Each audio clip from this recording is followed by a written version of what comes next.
We all agree on one aspect that Rajkot is a dry city for two things.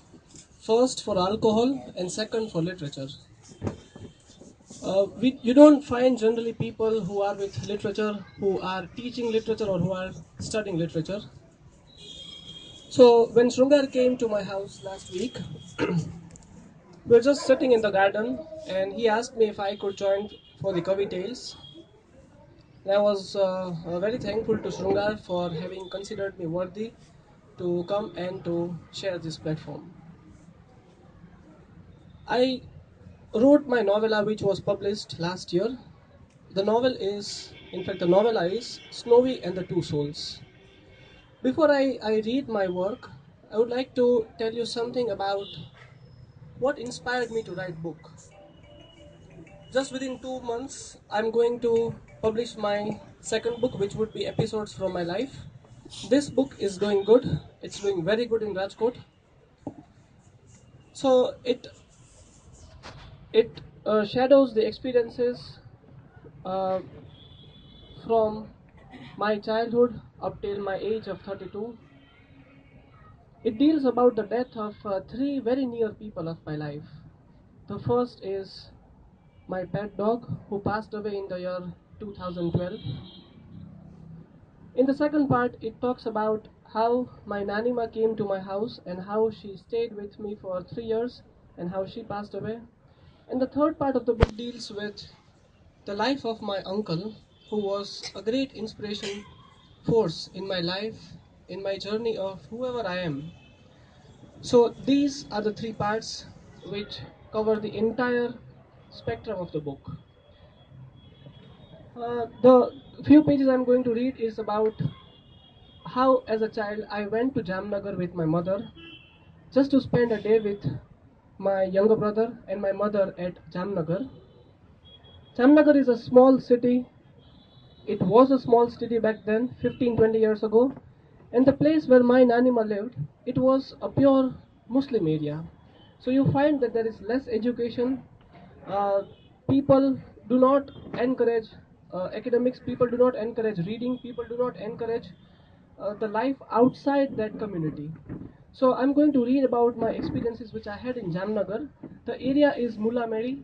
It is still very much in Jamnagar, and nothing has been changed for the last 25 years. Things are very much the same.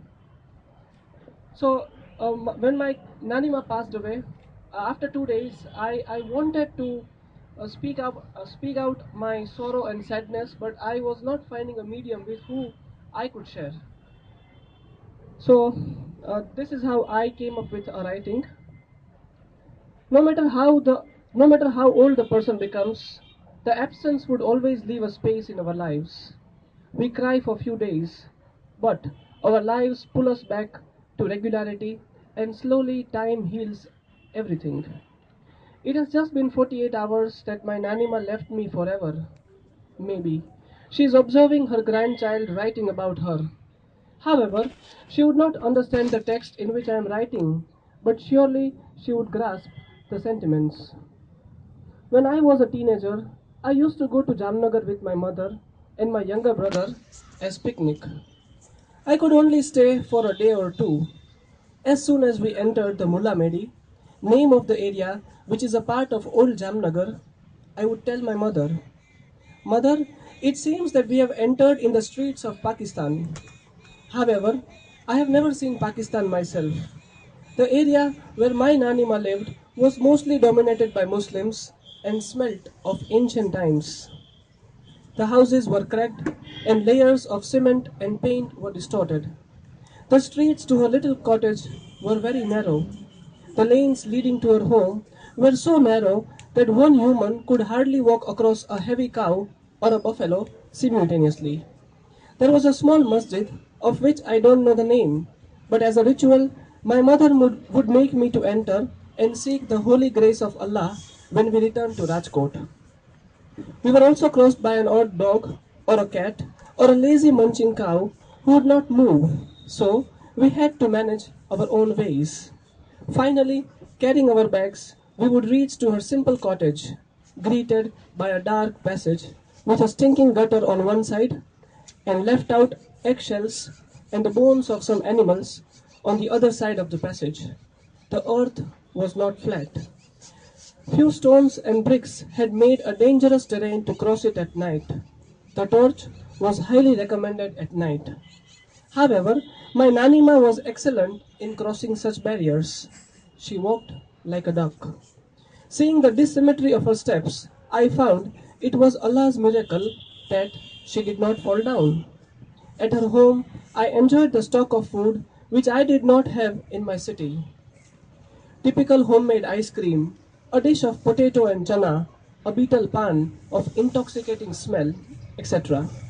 I also met a host of my cousins who would mostly contribute to make my pockets heavy. And જ્યારે હું pockets heavy ની વાત કરું, that means whenever we go to our grandparents' home, they generally give us something, and so that brings smile on our faces. I always have looked forward for such encounters. Why on earth would I refuse when great Lakshmiji visited? So this is how the book develops, and it also chronicles the experiences which I had with my Nanima in Jamnagar. So this is how I grew up with people, and these simple things and simple experiences, they make our life wonderful. We all are writers at some corner of our mind, but all you need to do is to just lift your pen, get a blank paper and start writing your thoughts, and I am sure any publication house, if it would trust you, and if the grace is on you of the great Almighty, you will soon come out with a book. I thank Shrungar for having me here. Thank you so much.